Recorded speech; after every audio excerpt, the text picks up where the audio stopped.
Programa Brasil do Futuro.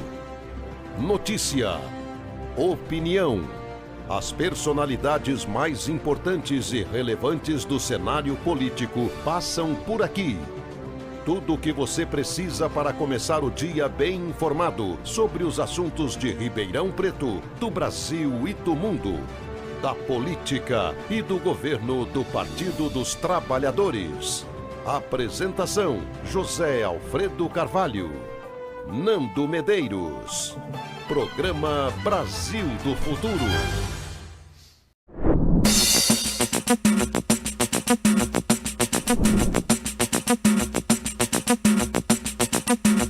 O lugar que é bom pra mim é onde eu quiser estar. A estrela ainda brilha, ela é quem vai me guiar. Ser guerreira é minha sina, batalhando pra vencer. Tenho voz pra ser ouvida, tenho sonhos pra viver. Não vão mais conseguir me anular, me calar. Ninguém vai me impedir de cantar e lutar. Seja em casa, no campo, na rua ou na praça, chega de mordaça, agora eu vou falar. Porque eu sou mulher pra fazer acontecer. Eu sou uma delas, são elas por elas, ocupando os espaços de poder. Porque eu sou mulher pra fazer acontecer. Eu sou uma delas, são elas por elas, ocupando os espaços de poder. Começa agora o TV Elas por Elas. E na aula de hoje vamos falar sobre comunicação feminista e disputa de narrativa, com Iana Aguiar, psicóloga e comunicóloga. Olá, eu sou Iana Aguiar, psicóloga, comunicóloga, pesquisadora de narrativas no ambiente online e de neurocomunicação. Sou ativista também do movimento de mulheres LGBTQIA+, tenho uma trajetória de ativismo desde o movimento estudantil. A comunicação feminista, ela vai conviver nesse mar revolto que é o ambiente digital e enfrenta o desafio de não se tornar apenas mais um ruído nessa tempestade de desinformação, de fake news, de deepfake, porque o cenário digital ele se transformou radicalmente e isso transformou também as campanhas e o debate público, trazendo uma fragmentação que muitas vezes vai nos impossibilitar de fazer uma análise real, concreta, do que de fato tem acontecido. E o maior desafio é que essa estrutura ela não é neutra. Ela foi desenhada para que a economia da atenção, onde o ódio, as narrativas feministas, tenha a capacidade de viralizar e de ter muito mais adesão do que as narrativas feministas. É importante aqui sinalizar que dentro desse universo, onde nós temos narrativas feministas tentando ganhar visibilidade, tentando ganhar força e multiplicar vozes, a gente tem por trás todo um algoritmo pensado e planejado para muitas vezes invisibilizar essas questões que são tão caras para nós. E aí eu percebo que a potência da comunicação feminista, ela vai residir na capacidade de migrar o que nós chamamos de narrativas de adaptação para as narrativas de transformação. E esse é um ponto porque quando a gente fala de narrativas de adaptação, nós estamos falando daquelas narrativas que muitas vezes nos convida a vestir uma armadura que não foi construída para nós ou para os nossos corpos. E que nos coloca para tentar suportar o que muitas vezes é insuportável individualmente. Essas narrativas de adaptação, ela vai a todo momento dizer o que é o óbvio. Você consegue se adaptar, a estrutura é essa, se adapte a ela se você quer pertencer a ela. E isso muitas vezes vai gerar um sofrimento psíquico e uma dor que nós vamos sentir em diversas dimensões. Já quando a gente vai pensar sobre qual deveria ser, né, a estratégia política feminista, não há dúvidas de que é de recusar esse processo de individualização e de muitas vezes individualizar também a nossa dor, porque a nossa potência está em contextualizar o sofrimento, mostrando que não se trata de um fracasso pessoal, por exemplo, mas que ele é o resultado de uma estrutura que está posta e que muitas vezes essa estrutura ela é violenta conosco e com as nossas narrativas. Então, disputar narrativa é essencialmente não precisar pedir licença para existir e começar a construir espaços onde a nossa existência não seja apenas uma resistência, mas uma fluidez natural. E é usar as redes não apenas para reagir, mas para propor uma nova gramática de poder, onde a vulnerabilidade ela não é vista como uma fraqueza, mas como um ponto de partida para a conexão. Se nós formos observar, muitas das narrativas feministas elas estão ancoradas nesse marco, que é o marco de entender que aquela vulnerabilidade, muitas vezes individualizada, ela não é individualizada, e entender também que essa vulnerabilidade não é uma fraqueza, mas que é um sentimento que muitas vezes é compartilhado e que daí pode se construir conexões, comunidades, onde a reflexão vai pautar aquela narrativa e construir as alternativas que se requer para que a gente não fique apenas no movimento da reatividade, onde muitas vezes é o cenário onde nós estamos sendo colocadas para sermos atacadas e não para sermos entendidas ou para haver ali um movimento empático. Quando eu mergulho na interseção entre o que sentimos e como processamos a informação, eu percebo que a narrativa hegemônica, ela vai sempre tentar sequestrar as nossas necessidades mais profundas e sequestrar também os nossos sentimentos, os nossos afetos, porque ela opera dentro do que a neurociência chama de sistema 1, que é aquele pensamento mais rápido, intuitivo e emocional, e que muitas vezes vai usar do que nós chamamos de gatilhos mentais. E esses gatilhos são os viés cognitivos. E é importante lembrar, os viés cognitivos, eles não são falhas do sistema, eles são atalhos de sobrevivência que todos nós temos. O problema é que no jogo político atual, esses atalhos, eles são manipulados para transformar o medo em ódio, por exemplo. E aí uma narrativa autoritária pode pegar essas necessidades que são legítimas, como a necessidade de segurança, sem que eu perceba, porque ela está usando ali do meu sistema mais intuitivo, e vincular isso à exclusão de outras pessoas, de outros segmentos.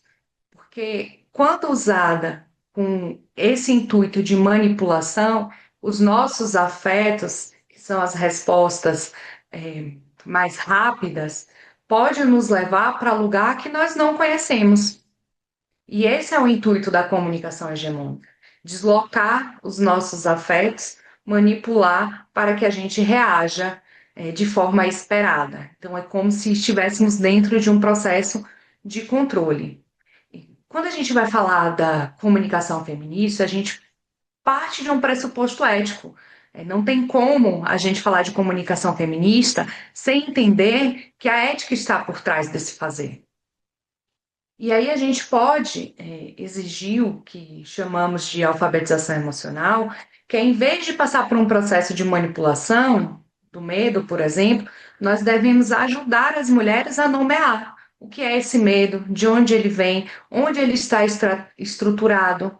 Porque estrategicamente isso significa criar as narrativas que tragam a consciência do sistema 2. É colocar o sistema 2 no nosso diálogo. Porque ele é o nosso pensamento, mesmo sendo mais lento, é o reflexivo, é o pensamento crítico. E aí nós vamos sair da lógica de manipulação das emoções. E não estou querendo dizer aqui que a proposta é negar as emoções, jamais, mas é torná-la nítida.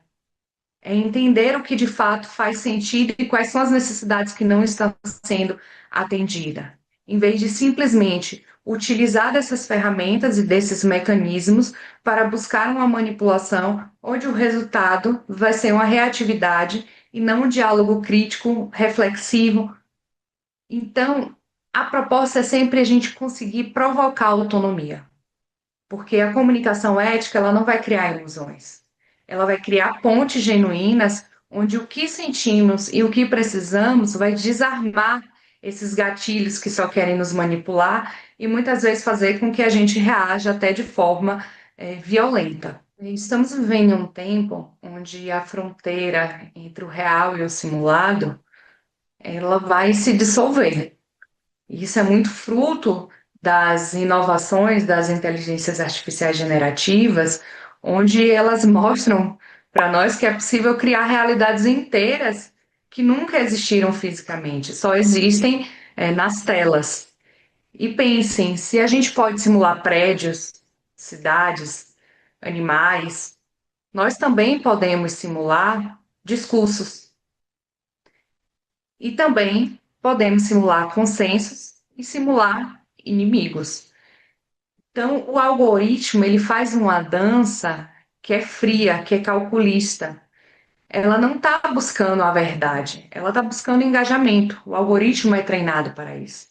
E o engajamento, infelizmente, ele vai se alimentar do conflito.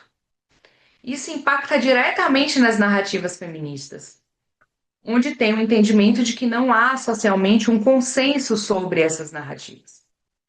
E o que os algoritmos vão fazer é tentar confinar essas narrativas dentro de bolhas de indignação, onde vai haver eco, e criar um cenário onde a gente só consiga falar para nós mesmas. E que quando a gente saia um pouco dessa bolha, seja para ser alvos de mais violências. Então, quando a gente parte da lógica desses discursos contra-hegemônicos, a gente precisa entender que a tarefa é subverter essa lógica. Porque a gente pode fazer o movimento de tentar nos apropriar, usar os mesmos mecanismos, mas esse é um mecanismo que não cabe para a comunicação feminista. A comunicação contra-hegemônica, o discurso contra-hegemônico, ele não precisa gritar mais alto. Ele precisa se conectar com profundidade com o próprio público. Porque as narrativas de transformação vão nos mostrar que os caminhos não está apenas, por exemplo, na denúncia, mas está na construção de uma coletividade onde a gente consiga se ver, se perceber, se enxergar e fazer com que as nossas narrativas extrapolem a nossa própria bolha através de um movimento que muitas vezes vai precisar ser organizado, como, por exemplo, o movimento de compartilhar, onde eu consigo alcançar determinados públicos que não concordam com aquela narrativa. Porque observem, o algoritmo ele é treinado cada vez mais para um processo de hiperpersonalização. Então, chega para mim o conteúdo que é do meu interesse, que é de conteúdos que eu já acesso, é o conteúdo que ele conseguiu mapear pelas coisas que eu falo, pelas coisas que eu posto, pelas coisas que eu pesquiso. Então, se uma pessoa que tem aversão ao conteúdo e às narrativas que são feministas, dificilmente, de forma, entre aspas, espontânea, o conteúdo feminista vai chegar para essa pessoa.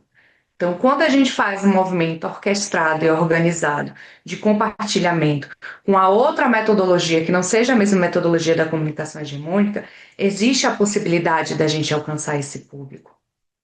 Porque quando a gente fortalece o discurso contra-hegemônico, a gente recusa a lógica da simulação. A gente vai recusar a lógica de encontros sem sentidos.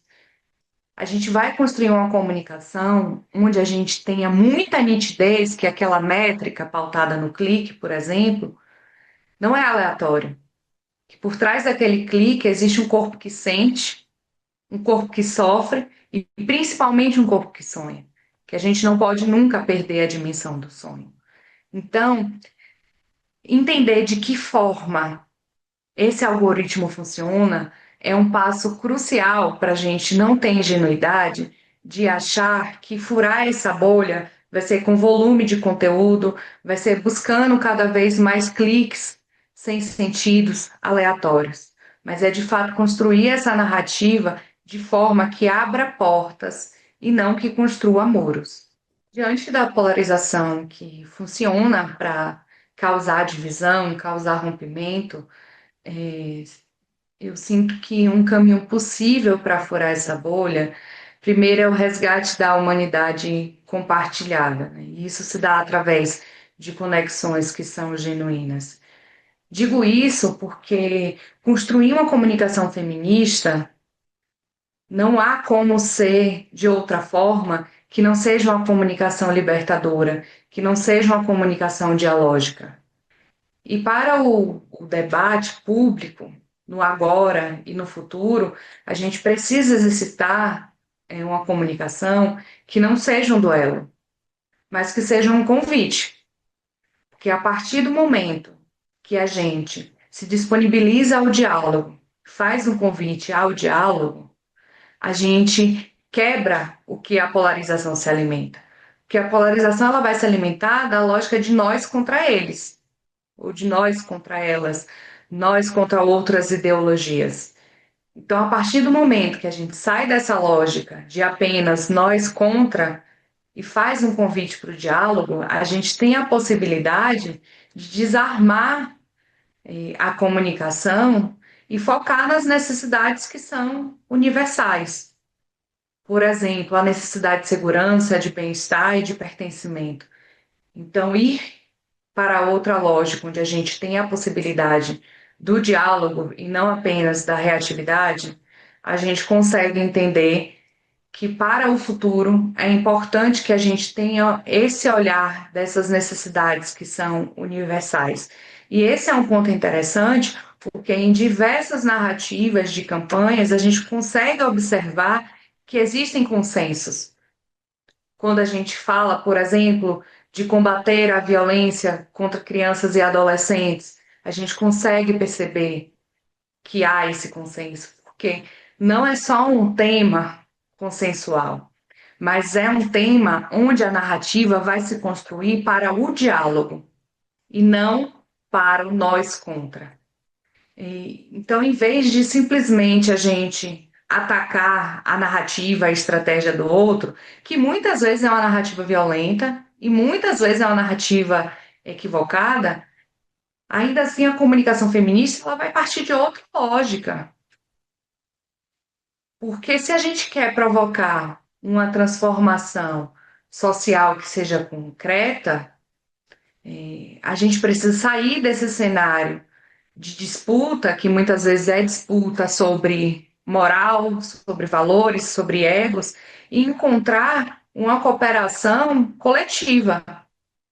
Então, é uma comunicação que a gente precisa observar muitas vezes, que é difícil, mas observar sem julgar.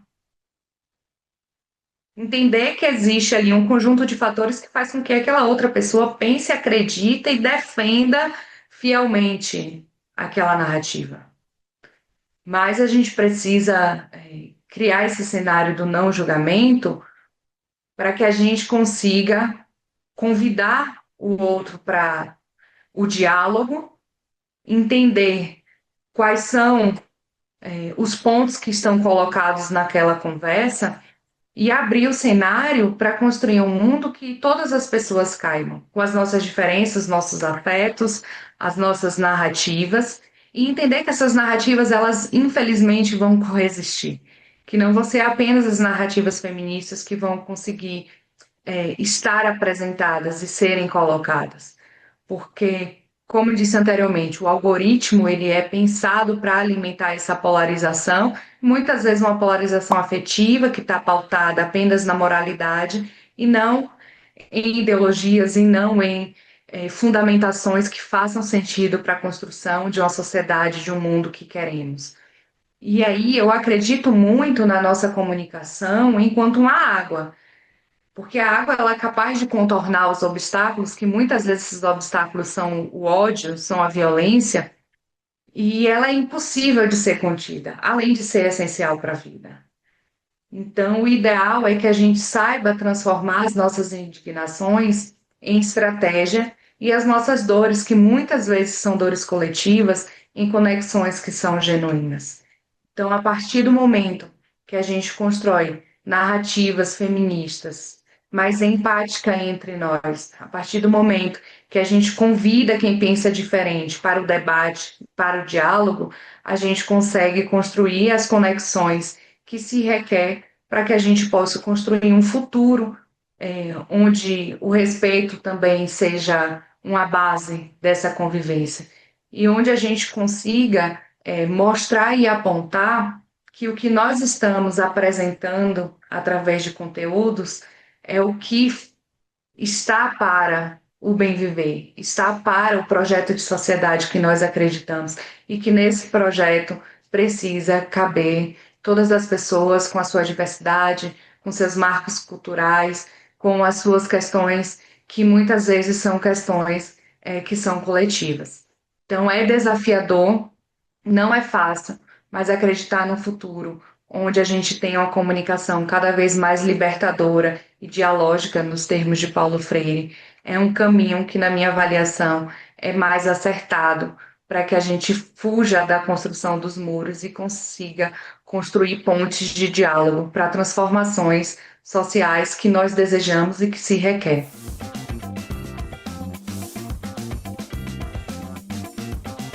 Hoje a aula foi sobre comunicação feminista e disputa de narrativa, com Iana Aguiar, psicóloga e comunicóloga.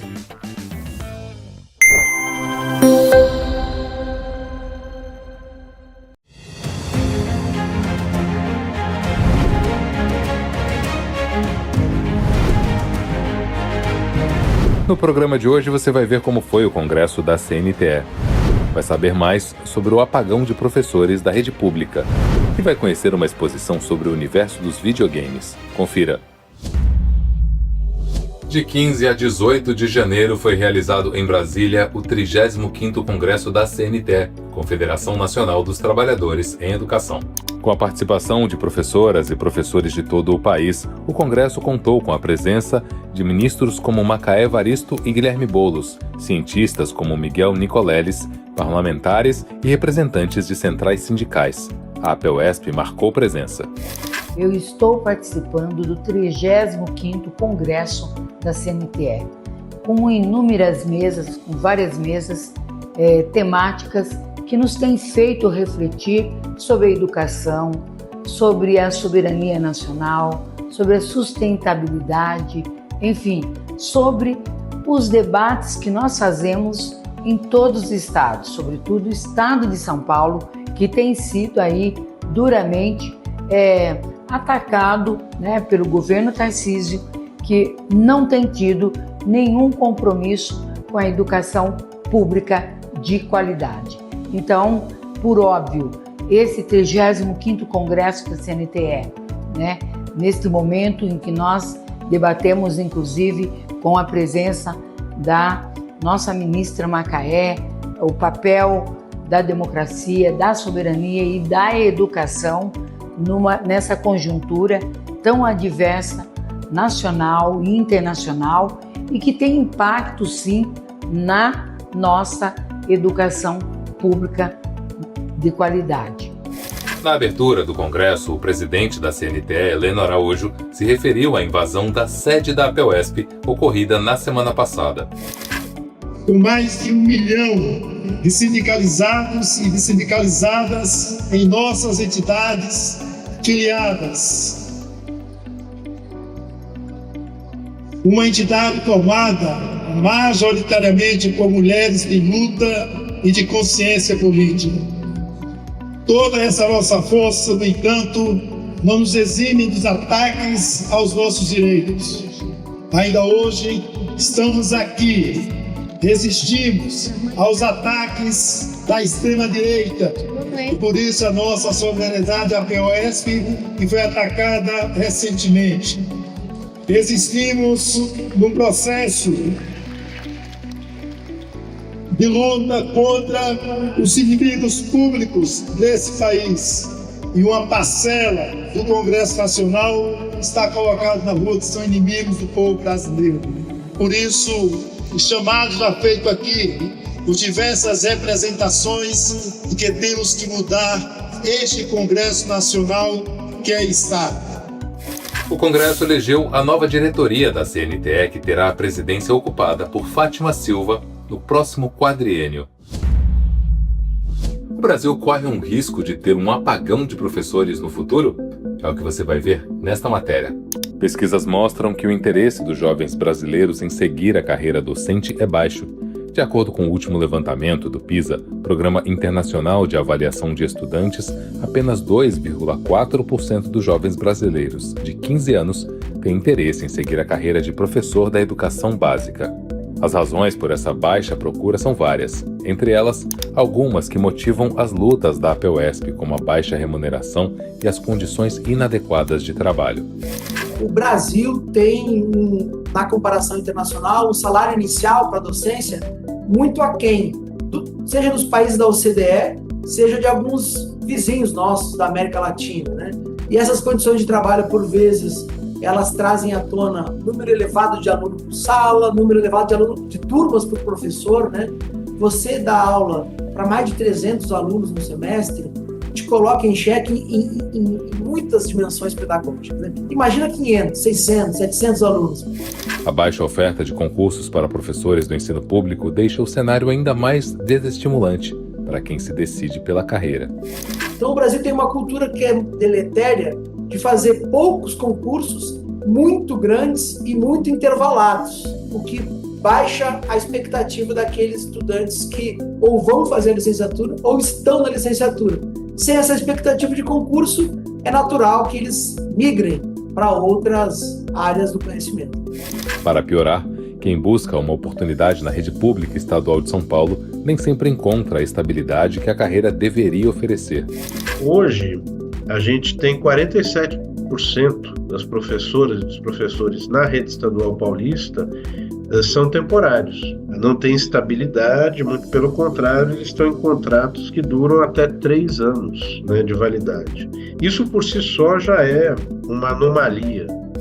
Iniciativas como o programa Mais Professores, lançado recentemente pelo Ministério da Educação, buscam aumentar a atratividade da carreira docente no ensino público. A valorização da carreira docente é o passo fundamental para evitar a falta de professores no futuro muito próximo. O grande desafio, né, é fazer com que, de fato, a educação ela seja a política pública central do Estado brasileiro, em todos os seus níveis. Então, a gente ainda está lutando para que, de fato, a gente supere esse projeto conservador, né, um projeto de precariedade da educação aqui no Brasil. Porque a educação de qualidade, ela significa o seguinte: em uma geração com educação de excelência na escola pública, você transforma o país, né? Isso causa uma revolução no país. Do meu ponto de vista, deveria ser uma agenda pluripartidária, né? Plurigovernamental, assim. Qualquer prefeito, governador, presidente, ministro brasileiro tinha que aderir a essa agenda de valorização do prestígio docente, já que todos passam pelo professor. No próximo programa você verá algumas propostas para evitar o apagão de professores na rede pública. E você, já pensou em conhecer jogos e consoles dos anos 80? No Itaú Cultural, a exposição Game Mais, Arte, Cultura e Comunidade ocupa 3 andares da Avenida Paulista para mostrar que videogame não é apenas entretenimento.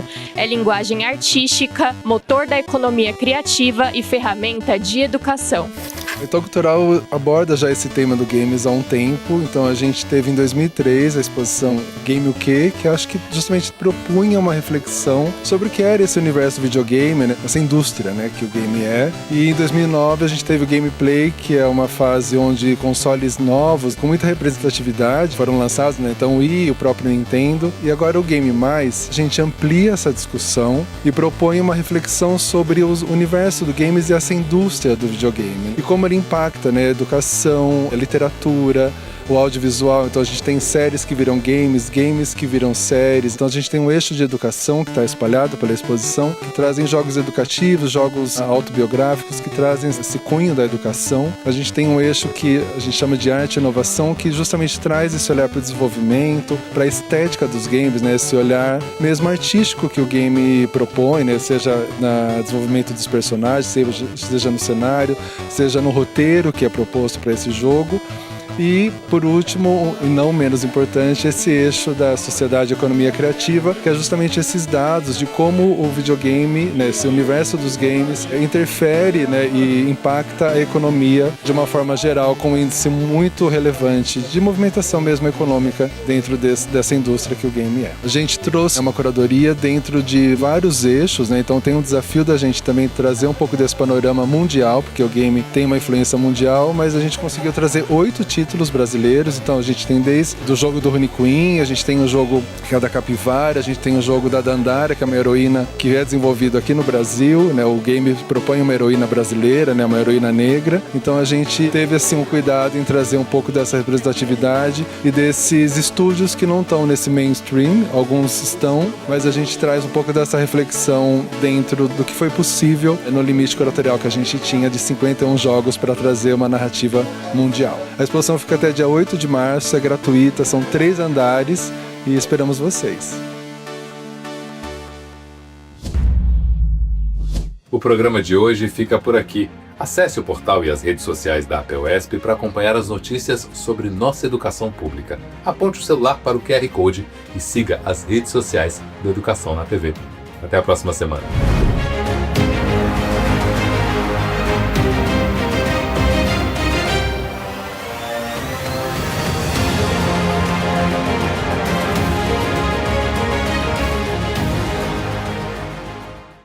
Você sabe, na hora em que precisa, é com o PT que você pode contar.